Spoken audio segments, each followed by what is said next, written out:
Hello. Merhaba. Hola. Bonjour. Duru, hello. Merhaba. Ciao. Bonjour. Duru, hello. Hello. Ciao. Umut. Juan. Elizabeth. Sudabe. Tabitha. Misha. Irene. European Corner.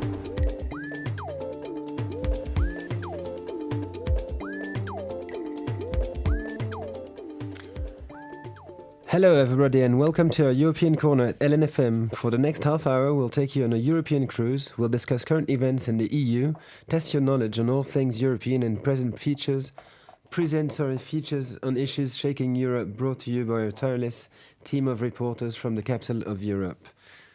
We'll be with you throughout the show, and here with me in the studio is Tabitha. Hello, Misha, and a warm welcome from me to our corner. It's a pleasure to be with you all again today, delivering the latest on European affairs. So for us, it's very important that you send us your opinions, points of views, ideas, and perhaps even criticisms to our email address. Could you remind us our email address? It's very easy, europacorner@gmail.com. Thanks, Dee. And please tell us what we are going to discover in the next 30 minutes. Sure, we're going to talk about the plight of young Europeans and their struggle to get on the job ladder, the recent Nobel Peace Prize award, and throw in a special Christmas mix a little later, but that's all I can say for the moment. Alright, perfect. Now it's time to have a review of this week's news. Newsweek.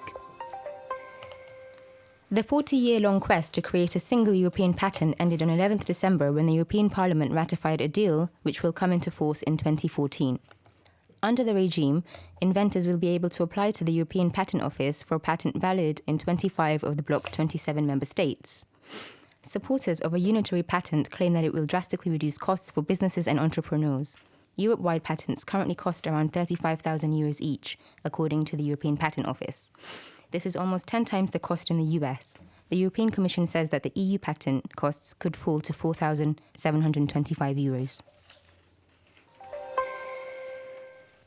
The launch of a rocket Wednesday by North Korea to put a satellite in orbit for civilian Earth observation, according to the official version, has not really been to everyone's taste. According to the High Representative of the European Union, Catherine Ashton, as well as the international community, the operation is rather, and I quote, another step in the long North Korean attempt to acquire ballistic missile technology. In reference to the resolutions of the Security Council of the United Nations in Brussels, this launch is a clear violation of international obligations of North Korea. The European Union therefore calls on Pyongyang to comply with its obligations, particularly with regard to nuclear demilitarization. In the meantime, the EU will reflect the appropriate response in coordination with key partners, including possible additional restrictive measures, said the head of European diplomacy. After 14 hours of talks, European finance ministers have reached a deal to give the European Central Bank new supervisory powers. All 27 member states agree to hand the ECB the authority to directly police the Eurozone's biggest banks and to intervene in smaller ones at the first sign of trouble. The new system, which should be up and running by March 2014, represents a major step towards establishing a full banking union. The new rules are seen as vital in order to bolster the euro since the banking failures which triggered the financial crisis. Eurozone finance ministers and the International Monetary Fund have agreed to release €49.1 billion in aid to Greece by the end of March. A Eurogroup statement said €34.3 billion would be paid out in the coming days and the remainder in the first quarter of 2013. Agreement to release the funds hinged on the success of a debt buyback launched by Greece last week, which will enable Athens to retire nearly €20 billion in bonds repurchased at a third of their face value from private holders. Juncker said he was not sure that additional measures would be needed to reach an agreed goal to bring Greece's debt down to 124% of gross domestic product by 2020. But the bloc stood steady to take new steps if necessary. Thanks, Misha. See you in a minute. And now let's get started with the programme. European Corner. The harm of today's youth unemployment will be felt for decades, with many young Europeans struggling to get on the employment ladder and others not in education, work or even training. The EU has vowed to improve job prospects for young people. However, so far, efforts have proven futile, with many still on the elusive search. Here to tell us more, our reporter Sudi. The economic crisis is looking more and more like dark ages for young Europeans in search of jobs. Official figures show that 1 out of the 5 of them actively ready to work can't. In parts of Spain and Greece, the figure pushes towards half. Unemployment is shutting young people out of active society. That is the conclusion of the European Commission, which has just unveiled its latest proposal to EU countries on how to tackle the problem effectively. One of the central ideas is to encourage moving around in the European labour market. European Employment Commissioner László Andor said, "The EURES job search network will be improved. It will not only include targeted mobility schemes for young people, but also cover work-related apprenticeships and traineeships. The Commission also intends to develop the Your First EURES Job programme further. This gives young people more possibilities to work and train in another member state, which will increase their employment opportunities." 15 to 25-year-olds in Eurozone states Portugal, Spain, Italy and Greece are facing higher than 35% unemployment. 11 countries, including the Eurozone's number 2 economy, France, have at least 25%. Up to 25% are affected in 8 states, notably Sweden and Finland, and non-Euro member the UK. Out of the 27 EU states, only 4 have an unemployment rate below 15%. Germany, Austria, the Netherlands and Denmark. Brussels has said it recognizes that these levels are unbearable. It recommends that a Europe-wide guarantee for young people be created. The aim of this is to ensure that under 26-year-olds receive either a quality job offer or an offer of professional training within 4 months of finishing their studies. The proposal is non-binding on the EU members, but they can count on support for the community budget, such as from the European Social Fund. Great piece, Sudi. Thank you. Dear listeners, don't hesitate to share your comments or impressions with us. To do so, please send them to our email address, europacorner@gmail.com. Perfect. Now let's hear Umut, who's going to give us the latest updates on the Nobel Peace Prize Award. As you probably all know, this year's prize has raised quite some controversy around the EU and between some of its leaders. Corner. The European Union was awarded the Nobel Peace Prize on 10 December 2012 in recognition of 6 decades of peace, reconciliation, democracy and human rights in Europe. The presidents of EU's 3 main institutions have collected the Nobel Peace Prize in Norway's capital Oslo. In his acceptance speech, Barroso stressed that the prize was not only awarded to EU institutions and member states, but also to the EU's 500 million citizens. Also in Van Rompuy's acceptance speech, he emphasized to remain the peace. Peace is now self-evident. War has become inconceivable. Yet inconceivable does not mean impossible. And that is why we are gathered here today. Europe must keep its promise of peace. I believe this is still our union's ultimate purpose. Meanwhile, about 200 people marched through Oslo to protest against the award. Peace activist protesters said they do not reject the cause of European integration, but view the Union as undeserving of a peace prize that was meant to honor contributions to disarmament. Many were angry with the way the EU has handled the continent's financial crisis, especially in Greece, where they say austerity measures have contributed to increase the poverty and unemployment. Dimitris Kodelas, member of Greek Parliament, spoke to journalists in Peace House in Oslo. When we heard that the Nobel Prize for Peace will be given to the European Union, we first thought it was a joke. Especially because this comes in days when mainly the peoples of South Europe are living with the results of a financial war, and their countries are turning to colonies of debt with deprived citizens and looted national wealth. In reality, if a prize should be given to someone, these are the struggling peoples in South Europe, in North Africa, and in the Middle East, who are fighting for peace, dignity, justice, democracy, and independence. Other critics drew attention to human rights issues in Europe, including discrimination against Roma and Islamophobia. However, it seems we will discuss about the award more and more. Thank you, Umut. I'm pretty sure indeed this is not the end of this story. It really became a strong symbol of the tensions inside Europe today, didn't it? Oh, absolutely. Just look at David Cameron's reaction about the prize and his absence to the ceremony. This could be the beginning of a two-step functioning in Europe, but I like to remain confident. Sometimes a good crisis is the best way to put things back on track. I think you're right, T. Personally, I've heard some Federalist voices these last days and I really like the idea. Now, for our next topic, Elizabeth has taken a close look to a burning issue concerning discrimination in Europe. In Spain, they're called gitanos. In Germany, zigeuners. Excuse me.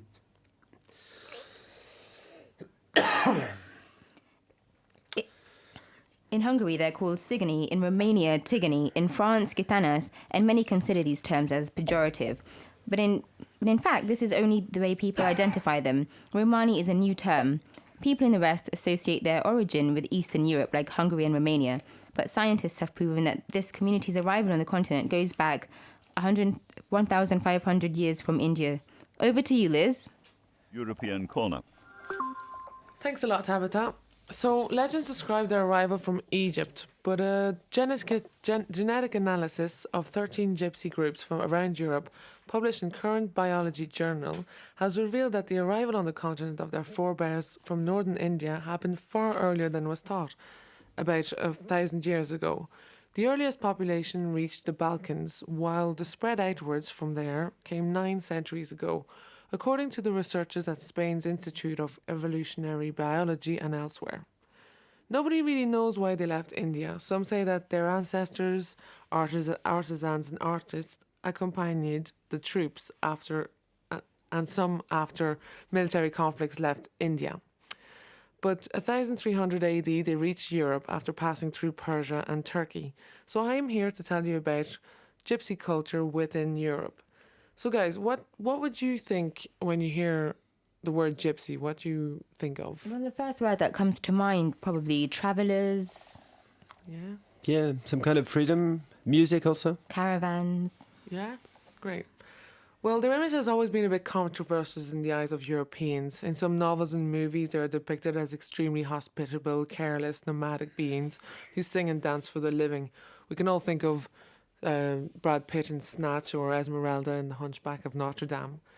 Their other origin is that often unadapted, dirty, untrustworthy people.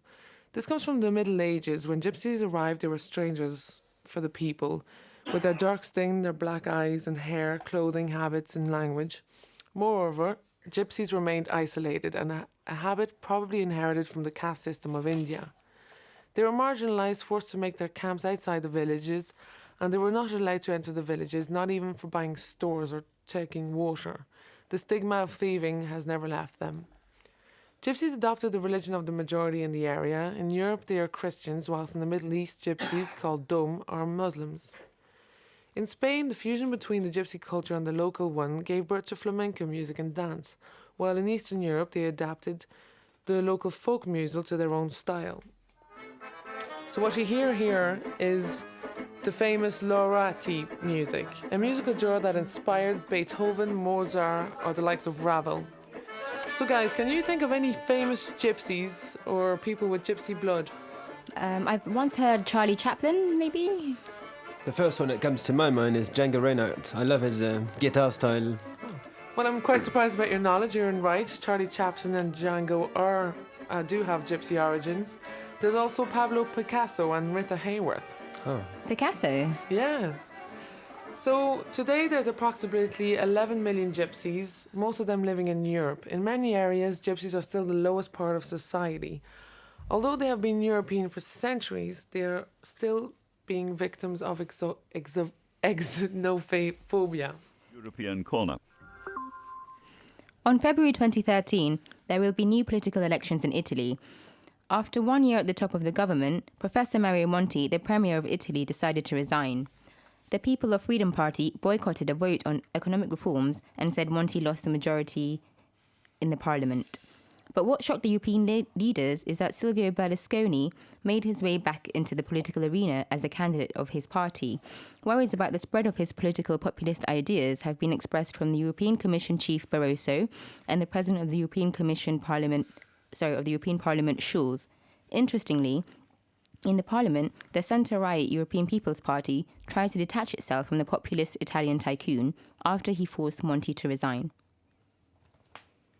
The era of Silvio Berlusconi seems to have no end. It was already established to the new political election in the 2013 to give the Italian people the opportunity to choose its new government because the Professor Monti was not elected.